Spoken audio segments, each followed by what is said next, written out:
It's NASCAR Cup Series Racing from Pocono Raceway. The Great Getaway 400, presented by VisitPA.com. Hello, everyone. Alongside our crew chief, Steve Latarbrick, down with you. And you just saw a shot of the infield here. It is a sold-out crowd. Steve, what an atmosphere. End of the straightaway or the middle of the straightaway. High-speed speedway-like wrecks. We think of Daytona, Talladega. We don't ignore Pocono. Some of the biggest, most violent accidents we have seen here at Pocono.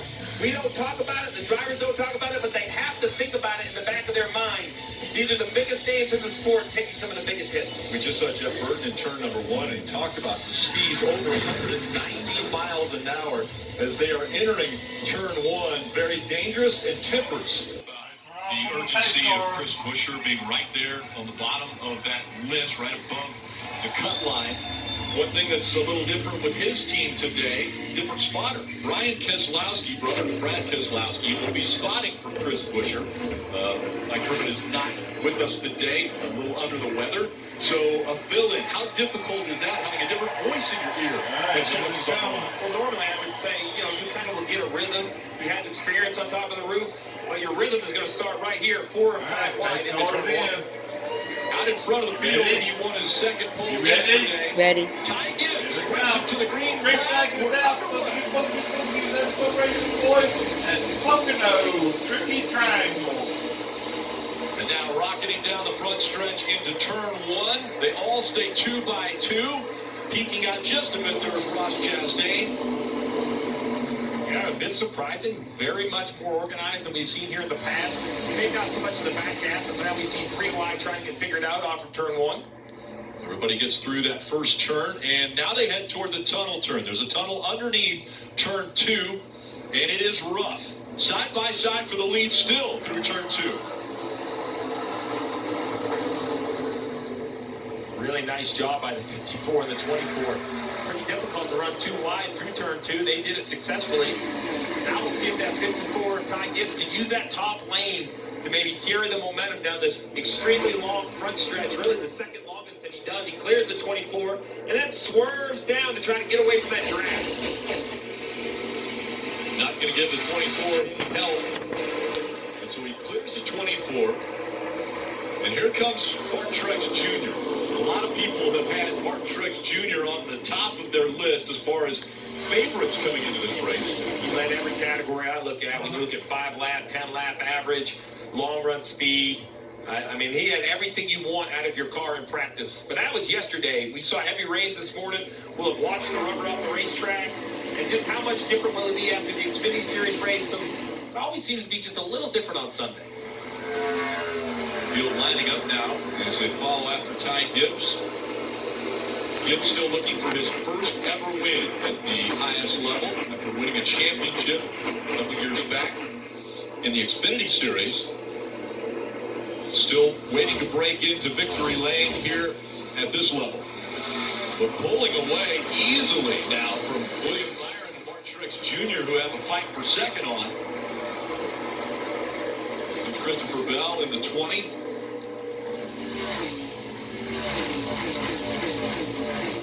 That's the battle for second. Parker.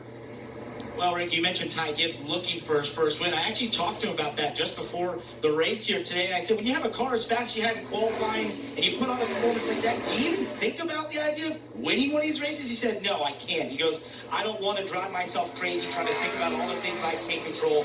I think about my performance and what I can control. I know if I'm at my best, my 10 tenths, then everything should be able to work out and find ourselves in victory lane. So that's exactly how I tackled the Xfinity, and that's how I plan to tackle it here in Cup. Early start here looking really good at the front. Peeking out the 9, Chase Elliott. Just a few cars getting out of line. For the most part, staying in line, as we see on the BuildSubmarines.com onboard of Chris Buescher, following after teammate and team owner Brad Keselowski in front of him in the 6. This is the straightaway connecting turns 1 to turn 2. This turn 2, it looks pretty benign, but I'm going to tell you, when you go around here in the pace car, you're basically heading at a 90-degree corner. That tunnel corner. Oh, you see here Joey Logano out of the gas over that bump. You talked about how rough it was, Rick. The 22 did not handle the bump as Joey had hoped it would. And that turn 2 is patterned after Indy. So the racetrack we're going to next week, they're getting a little bit of experience here through turn 2 at Pocono. The difference is, in the middle of all 4 corners of Indy, there's not a big bump. That makes that, I'm not going to say easier, but just a little bit more predictable. Right here we see Kyle Busch, remember, had to start in the back after mechanical issues on the 8 this morning. They repaired. A big moment off from turn 3. Let's ride on board and just watch this correction. And that was kind of late, but it's going to continue to hurt him all the way down the straightaway. Here comes the 9 of Elliott getting by that 17 of Chris Buescher. 77 of Zane Smith. Excuse me, Carson Hocevar right behind them. Well, we're glad you made it out of turn number 1. Jeff Burton back up in the booth with us. Many times in my career, I didn't make it out of turn 1. Well, you heard right there, another big lift out of Buescher. I assume that's tight, Jeff, right? You kind of get in there and you just know the front tires have the track. So the only way to really get them to grip back up is to lift and just slow, I mean, not slow down, but just quick accelerate it. That's right. You're always operating at the edge of grip with these race cars, and you're trying to find it. So you heard Chris Buescher have to lift off the gas. You never want to lift on corner exit because it kills your momentum down the straight. And, of course, these straights, you know, this is the back straightaway. It's not anywhere near as long as the front straightaway, but look how long he's still on it. And look at the gain that he's making on Chase Elliott. Downshift into the tunnel. If you hear him, he went to the gas. He never came back out of it. That's what you want to be able to do.